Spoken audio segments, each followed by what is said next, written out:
जय मित्रांनो, 22 जानेवारी 2024 हा एक असा दिवस आहे की ज्या दिवसाची सर्व हिंदू खूप दिवसापासून वाट बघत होता। एक असा दिवस ज्यासाठी अनेक पिढ्या संपल्या, एक असा दिवस ज्यासाठी 16व्या शतकापासून ते 21व्या शतकापर्यंत असे अनेक लोक झाले की ज्यांनी वेळेप्रसंगी राम मंदिराची बाजू न्यायालयात मांडली।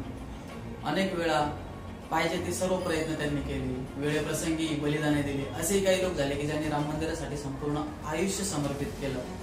त्यातील काही लोक आज आपल्यामध्ये नाहीयेत आणि हे जे भव्य राम मंदिर होणार आहे हे बघू शकणार। प्रभू श्री रामचंद्रांचं मंदिर 492 वर्षापूर्वी बाबरने पाडले होते आणि अशा प्रदीर्घ 500 वर्षाच्या पूर्ण लढाईचा इतिहास आपण या व्हिडिओच्या माध्यमातून बघणार आहोत। व्हिडिओ बनवण्याचं कारण एकच आहे की ही लढाई किती जुनी व ऐतिहासिक। सर्वांना जय श्रीराम। 1528 मध्ये प्रभू रामचंद्रांचं मंदिर बाबरने पाडलं हे आपल्या सर्वांना माहीतच आहे व तिथं एक मस्जिद बांधली। परंतु त्या आधीचे बरेच तथ्य असे आहेत की जे कमी लोकांना माहिती आहे। प्रभू श्री रामचंद्रांचे पुत्र कुश यांनी प्रभू श्री रामचंद्रांच्या अयोध्येमध्ये भव्य मंदिर बांधले होते व प्रभू श्री रामचंद्रांच्या अयोध्येमध्ये अशी अनेक मंदिरं होती। असं म्हटलं जातं की इसवी सन पूर्व 5व्या शतकात ही मंदिरं खराब झाली होती। त्याच दरम्यान उज्जैनचे राजे विक्रमादित्य अयोध्येत आले व त्यांनी अनेक मंदिरांचा जीर्णोद्धार केला व ही येणाऱ्या अनेक वर्षांमध्ये पुढे ही मंदिरं आहे त्या स्थितीत। नंतर 21 एप्रिल 1526 मध्ये बाबर व इब्राहिम लोधी यांच्यामध्ये एक युद्ध होते आणि 1528 पर्यंत बाबर अयोध्येत पोहोचतो। अयोध्येत पोहोचल्यानंतर त्याचा सेनापती मीर बाकी याला सांगून बाबरने राम मंदिर पाडले व त्या ठिकाणी एक मस्जिद बांधली।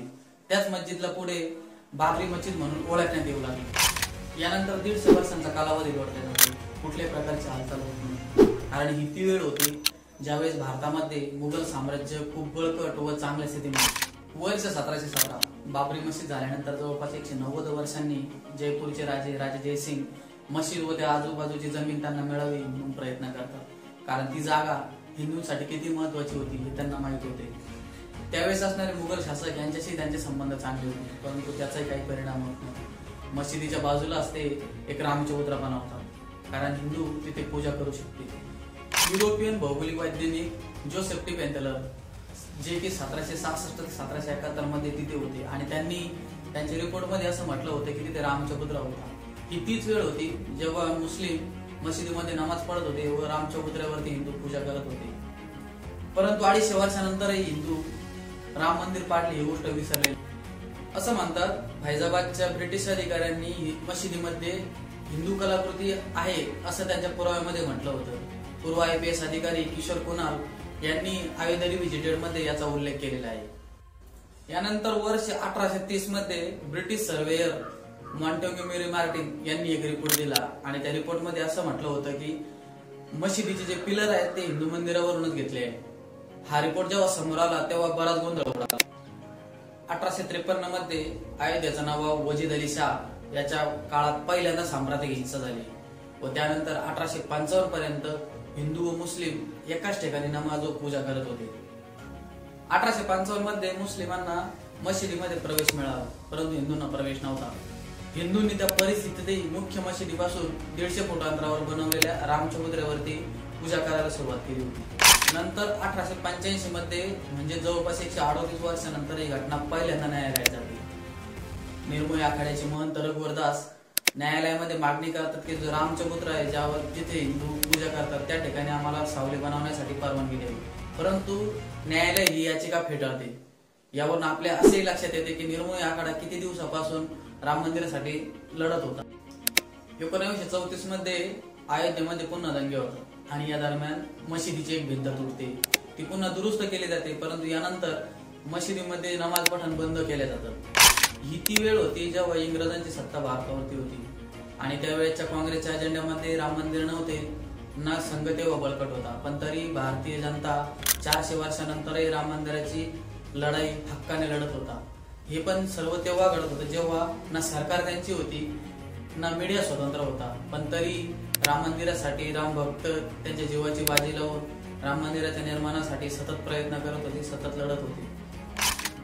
वर्ष 1947 देश स्वतंत्र होतो तेव्हा मशीद फक्त शुक्रवारी उघडत होती व रामच्या पुतळ्यावरती हिंदू पूजा करत होते. देश स्वतंत्र झाला होता आणि लोकांना वाटायला लागलं होतं की आता राम मंदिर घेण्यासाठी कुठल्याही प्रकारची अडचण नाही. परंतु त्यावेळेस असणाऱ्या सत्ताधारी सरकारने असे कोणतेही पाऊल उचलले नाही की त्यावरून ते राम मंदिर बनवण्यासाठी गंभीर होते असे वाटत नव्हते. 23 डिसेंबर 1949 मध्ये विवादित मशिदीमधून घंटेचा आवाज येतो आणि कळतं की तिथे प्रभू रामचंद्रांची पूजा होत आहे.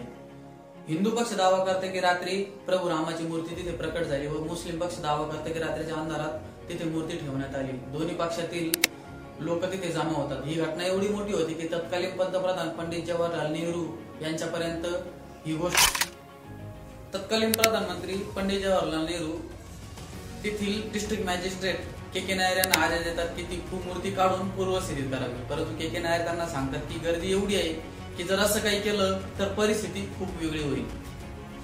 यानंतर 27 डिसेंबरला के नायर यांना परत आदेश देण्यात येतो की मूर्ती तिथून हटवण्यात यावी. परंतु याचा उत्तर म्हणून के नायर त्यांना त्यांचा स्वतःचा राजीनामा लिहून पाठवतात. के नायर राजीनामा लिहून देत असताना सरकारला एक सल्ला देतं की मूर्ती हटवण्यापेक्षा तिथे एक जाळीदार गेट लावण्यात यावी. ही गोष्ट पंडित जवाहरलाल नेहरू यांना पडते व ते के नायर यांचा राजीनामा घेत नाही. यानंतर 1950 मध्ये हिंदू महासभेचे वकील गोपाल सिंग विशारद हे जिल्हा न्यायालयामध्ये याचिका दाखल करतात की मूर्ती पूजेसाठी त्यांना तिथे परवानगी देण्यात यावी. यानंतर जवळपास 35 वर्ष हिंदू पक्ष व मुस्लिम पक्ष आपापल्या पद्धतीने ज्याची त्याची बाजू मांडत होता, पण कुठल्याही प्रकारचा काही निष्कर्ष निघत नव्हता. यानंतर 1980 मध्ये बीजेपी समोर येते व राम मंदिराच्या आंदोलनाला एक वेगळं वळण लागतं. ही ती वेळ होती जेव्हा संघ, विश्व हिंदू परिषद व बीजेपी राम मंदिराचा मुद्दा आपापल्या पद्धतीने लढवत होते व आंदोलन सातत्याने करतच होते. 1984 मध्ये दिल्लीला विज्ञान भवनात एका कार्यक्रमात सीतामढी ते अयोध्या अशा एका रथयात्रेचे नियोजन करण्यात येते. परंतु त्याच वेळेस इंदिरा गांधी यांची हत्या होते व ते रथयात्रेचे नियोजन रद्द होते. नंतर वर्ष 1986 मध्ये असं काही घडतं की राम मंदिर आंदोलनाची पूर्ण दिशा बदलून जाते. तुम्हाला माहितच असेल, शाहबानो केसमध्ये सर्वोच्च न्यायालय तिच्या पतीला गुजारा भत्ता देण्यासाठी सांगते. परंतु यावर बरेच मुस्लिम भडकतात व ते असं मानतात की हा फैसला मुस्लिम विरोधी आहे. त्यावेळेचे पंतप्रधान राजीव गांधी मुस्लिमांना खुश करण्यासाठी संसदेमध्ये एक कायदा आणतात व सर्वोच्च न्यायालयाचा शाहबानो केसचा निर्णय बदलतात.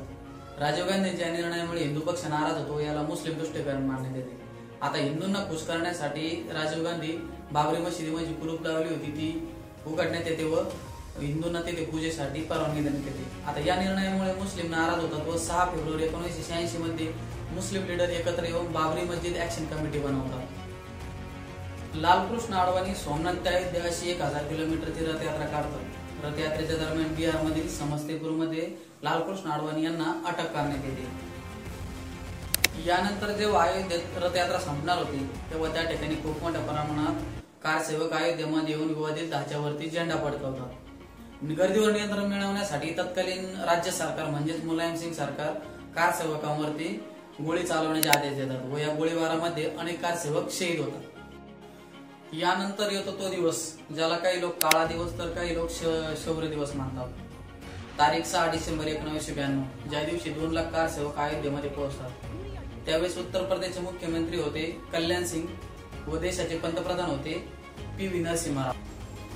असं म्हटलं जातं की कारसेवक तिथं पोहोचण्याने न्यायालयाला विश्वास दिला होता की विवादित ढाच्याला कुठल्याही प्रकारचं नुकसान होणार नाही व पोलिसांना असे आदेश दिले होते की गर्दीवर कोणीही गोळी चालवणार नाही. एवढ्या मोठ्या प्रमाणात कारसेवक अयोध्येमध्ये पोहोचल्यानंतर तेच झालं. 6 डिसेंबर 1992 ला दुपारी 1:55 एक गुंबद पाडण्यात आला.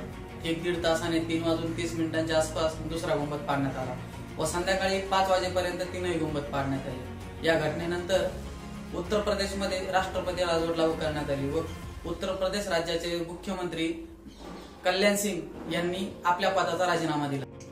यानंतर झालेल्या दंगलीमध्ये जवळपास 1000 लोकांनी बलिदान दिले व मुंबईमध्ये झालेल्या सांप्रदायिक हल्ल्यांमध्ये जवळपास 900 लोक मरण पावली होती. याच्या 7 वर्षानंतरही न्यायालयात या प्रकरणावरती शांतता होती. परंतु 90च्या दशकात बीजेपीचं सरकार केंद्रात येतं व हिंदू संघटना यानंतर खूप सक्रिय होता.